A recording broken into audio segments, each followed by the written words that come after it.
Day 1ના વિડીયોમાં આપણે જોયું હતું ટેલીને ડાઉનલોડ કેવી રીતે કરવાનું, ટેલી ઇન્સ્ટોલ કેવી રીતે કરવાનું. ડે 2 એટલે કે આજના વિડીયોમાં આપણે જોઈશું કંપની ક્રિએશન કેવી રીતે કરવાનું છે, જીએસટી સેટઅપ કેવી રીતે કરવાનું છે અને એના સિક્યોરિટી પાસવર્ડ એટલે કે યુઝર પાસવર્ડ કેવી રીતે સેટ કરવાનું છે. કંપની ક્રિએશન એટલે કે કોઈ બિઝનેસ ચાલુ કર્યો છે, બિઝનેસને તમે પૂરું આખું સેટઅપ ડેટા તમે કેવી રીતે ટેલીમાં ઇમ્પ્લિમેન્ટ કરી શકો. મારા પાસે અહીંયા એક ઇલેક્ટ્રોનિક શોપનો પ્રોજેક્ટ છે જેમાં કંપનીનું નામ, address, date, country, pincode number આ બધી જ ડિટેલ્સ આપી છે. હવે આ બધી ડિટેલ્સને મારે TallyPrimeમાં કેવી રીતે કરવાનું છે. તો TallyPrimeમાં તમારે સૌપ્રથમ જવાનું અહીંયા ક્રિએટ કંપની પર. ક્રિએટ કંપની પર એન્ટર પ્રેસ કર્યા પછી અહીંયા કંપનીનું નામ આપ્યું છે. તો કંપનીનું નામ છે અહીંયા શિવાંશ ઇન્ફોસિસ.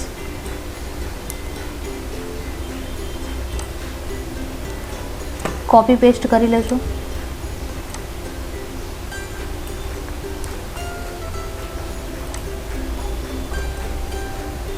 શિવાંશ ઇન્ફોસિસ 2020 અને 2021 અહીંયા ટાઈપ કરી દીધું છે અને મેલિંગ નેમમાં શિવાંશ ઇન્ફોસિસ ઓનલી છે. 2020 અને 2021 આપ્યું નથી. અહીંયા એન્ટર જેવું કરશો તમે, જેવું કંપની નેમ આપ્યું છે તમે એવું જ મેલિંગ નેમ પણ તમને જોવા મળશે. તો આપણે શું કરવાનું, એન્ડ કી પ્રેસ કરીને 2020-21 કાઢી નાખવાનું.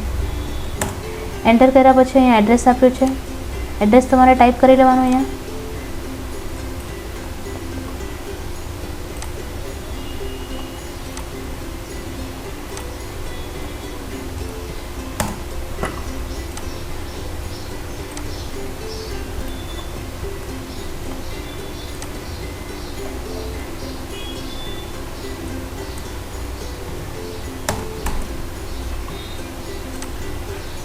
જે પણ ડિટેલ તમને અહીં આપી છે એ તમારે TallyPrimeમાં સેટ કરી દેવાની છે. સ્ટેટ આપ્યું છે Gujarat, country India, pincode number છે એનો 396191.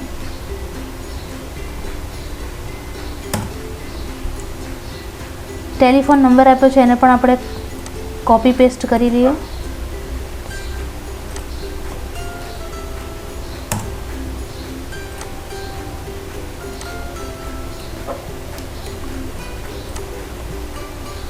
મોબાઈલ નંબર, ફેક્સ નથી આપ્યો તો એને ખાલી રહેવા દઈએ. ઈમેલ આઈડી આપણા પાસે છે એને પણ કોપી અને પેસ્ટ કરી દેવાનું.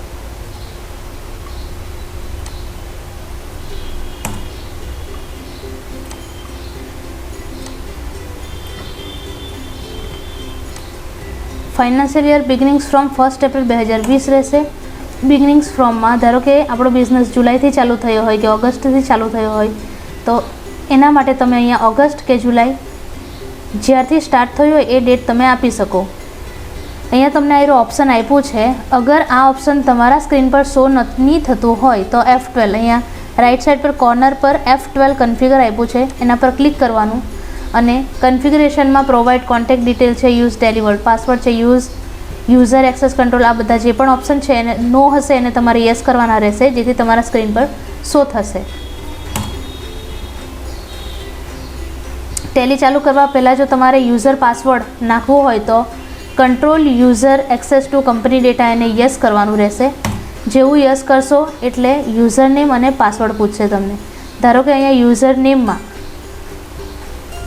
એપલ આપણે નામ આપીએ છીએ, યુઝર નેમ અને પાસવર્ડમાં 1234 નાખી દઈએ.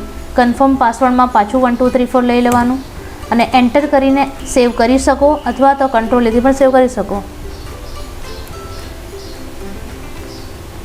જેવું સેવ કરશો તમારા પર નવી સ્ક્રીન નાનું બોક્સ દેખાશે જે છે company Shivansh Infosys user name અને પાસવર્ડ. સિક્યોરિટી કંટ્રોલમાં તમે જે યુઝર નેમ અને પાસવર્ડ આપ્યો છે એના કારણે તમારું આ બોક્સ ઓપન થશે. યુઝર નેમ અને પાસવર્ડ વગર આ કંપની ઓપન ના થશે જેથી તમારે યુઝર નેમ અને પાસવર્ડ યાદ રાખવું પડશે. કે યુઝર નેમ આપણે અહીંયા લીધું હતું એપલ અને પાસવર્ડમાં હતું 1234. જેવું એન્ટર કરશો કંપની ઓપન થઈ જશે. કંપની ઓપન થયા પછી નવી સ્ક્રીન ઓપન થશે જેવું કે કંપની ક્રિએટ સક્સેસફુલી. હવે તમારે અહીંયાથી જ કરવાનું છે GST setup. Tally ERP 9માં F11 F3 ટેક્સેશનના ઓપ્શનમાં જઈને તમારે ટેલી જીએસટી નંબર સેટ કરવાનો હતો. અત્યારે F1 F2 F3 નથી, F11 જ છે. જેવું કે અહીંયા અકાઉન્ટિંગ છે, ઇન્વેન્ટરી છે અને ટેક્સેશન છે. એન્ટર કરીને તમારે ટેક્સેશનમાં enable goods and service tax GST આ ઓપ્શનને યસ કર્યા પછી જેવું એન્ટર પ્રેસ કરશો તમને સ્ટેટ અહીંયા પૂછશે ગુજરાત, જે આપણે કંપની ક્રિએશનમાં નાખ્યું હતું. રજિસ્ટ્રેશન ટાઈપ રેગ્યુલર રહેશે. અહીંયા છે તમારું GST નંબર અને અહીંયા GST નંબર તમારે સેટ કરવાનો છે. આ છે કંપનીનો GST number. GST number set કર્યા પછી GSTR1 અહીંયા મંથલી અને ક્વાર્ટરલી આપ્યું છે.